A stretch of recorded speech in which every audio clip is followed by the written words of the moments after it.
get to know you. So much to get through, body and a mind too.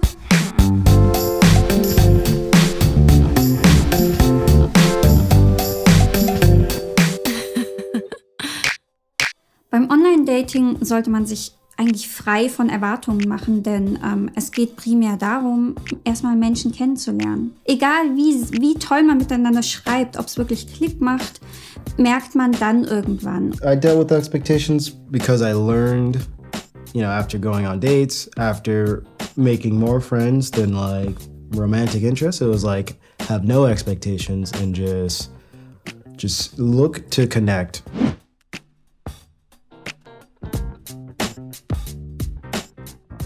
Everybody builds up their own story in their head. So if I'm texting you and I've never heard your voice, I've imagined what your voice is like. I've imagined what your mannerisms are going to be like because we've been texting for weeks at a time or months at a time, but we've never met. So now I've had to build up character in my mind of who you are, and I meet you and you're not that person. It's like, well, now I just wasted this much of my time. Es ist wichtig in dieser ersten Chatphase, in der man sich noch nicht persönlich getroffen hat, offen zu bleiben und vielleicht auch gar keinen ganzen Menschen in seinem Kopf zu konstruieren, der hinter diesen Sätzen steckt, sondern das einfach nur als kleine Funken einer Persönlichkeit zu sehen. Wenn ich jetzt in dieses Date reingehe, ich habe mir wirklich viele Gedanken gemacht und das tritt nicht so ein, wie es ist. Man hat sich eigentlich im Prinzip selber enttäuscht, nicht mal die Person, weil die kann ja gar nichts dafür, ja, oder sie kann gar nicht so sein, wie man sich selber das vorstellt. You can write thousand years with a person, if it's 2 weeks or whatever. You can write every day, but you will never get to know the person if you don't meet.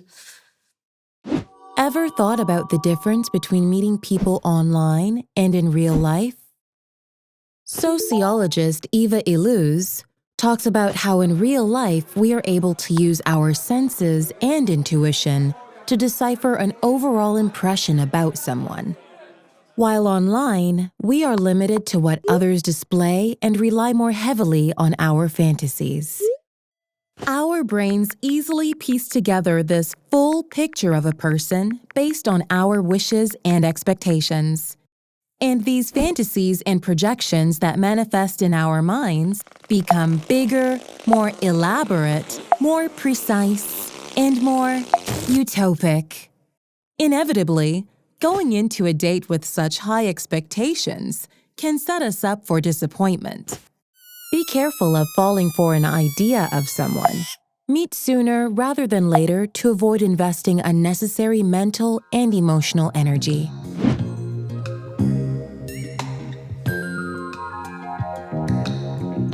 Ich sag's ja immer ganz gerne, ohne Erwartungen in ein Date reingehen.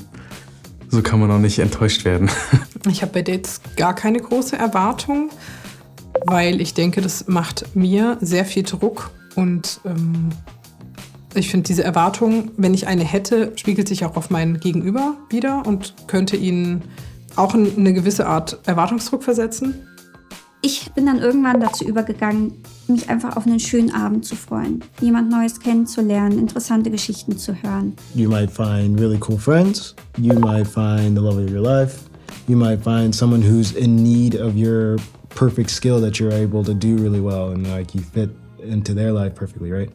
So just go in the intention of just connecting and then what happens, happens. When you meet someone new, it's important to stay open-minded about who this person could be in your life.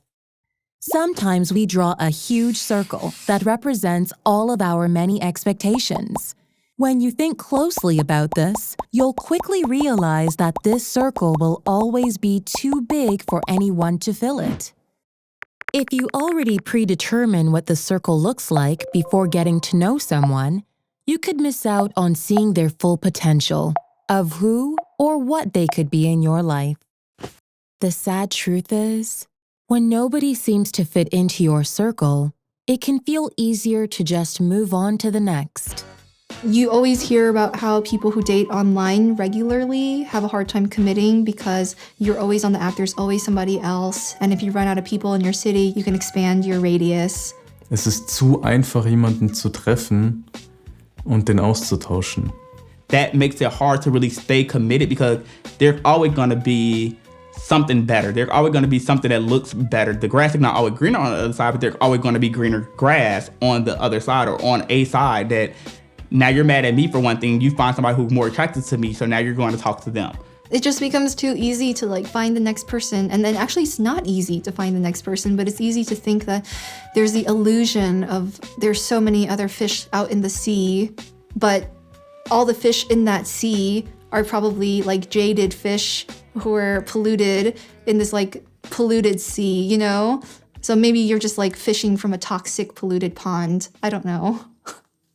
I would say it's important to remember that everybody you meet online is a real human being with a story, especially people who do a lot of online dating and have, really are trying to be efficient with it and really try to look for their partner and have a lot of dates. It's probably very easy to see these matches as like numbers. Dating these days is like trying to find something to watch on Netflix. Too many options, not enough value. Not very Netflix and chill, is it? Online dating has created a culture of supply and demand in the dating world. But we know from an economics perspective, the more of something there is, the less value it holds. With the option of matching with millions of people, humans are seen as expendable goods. As a result, human connections and relationships aren't valued as much as they used to be.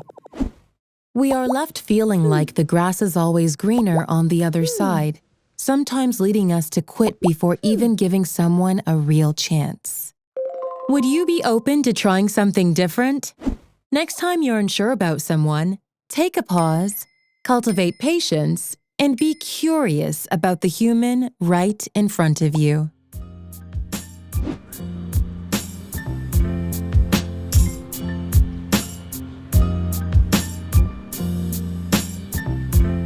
Many of our romantic expectations come from what we grew up with.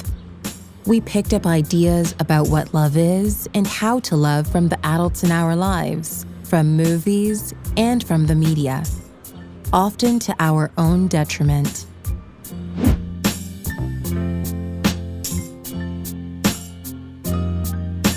Girl meets boy, boy loves girl, girl loves boy. They get married and live happily ever after in a castle. I grew up definitely with this idea that like love is sacrifice and love is like unconditional. I think as a kid, I kind of saw love as like, they're not perfect. They're actually really not perfect, but you still have to accept the person and have a life and, raise the kids and survive. I look at my parents, my grandparents of, understand the real trials and tribulations of what it means to be in love. And there will be some mountains you have to climb and some valleys you have to go through. But you stick by that person. You figure out a way to really make it work. And that's, to me, what real love is. In Filmen wird die Liebe an sich ja total romantisiert. Beim Sonnenuntergang oder so, man ist am Strand und so, man steht sich gegenüber, guckt sich nur in die Augen, dann auf die Lippen und so und auf einmal küsst man sich. Und ich denke mir so, Jesus. They bump into each other on the street or they get set up, they meet at a bar, which I don't know how that happens. I never meet anybody interesting at bars, I just go with my friends. Es gibt den einen perfekten Partner, der alle Facetten des anderen abdeckt, der immer verständnisvoll ist, der immer für einen da ist. Ich habe den noch nicht getroffen und ich glaube, den gibt's auch nicht. We all know the danger of wearing rose-tinted glasses. It's a romantic part of being human. We project positive illusions onto another person, exaggerating their virtues or ignoring their flaws. But how do we stop idealizing others to the point of our own detriment? Establish their truth. Recognize they aren't perfect by writing down 10 qualities that you aren't attracted to. Break your patterns. Write down a list of things you do that create a sense of desperation. Take charge and work on breaking down those patterns bit by bit. Love yourself. Recognize that you are totally lovable by writing down 10 qualities that you like and love about yourself and stick that list up on your mirror. The more you believe in your worth, the less likely you are to pedestalize someone else. The bigger picture. Recognize that you have a life outside of dating by writing down 10 things you've always wanted to try or learn and start doing them.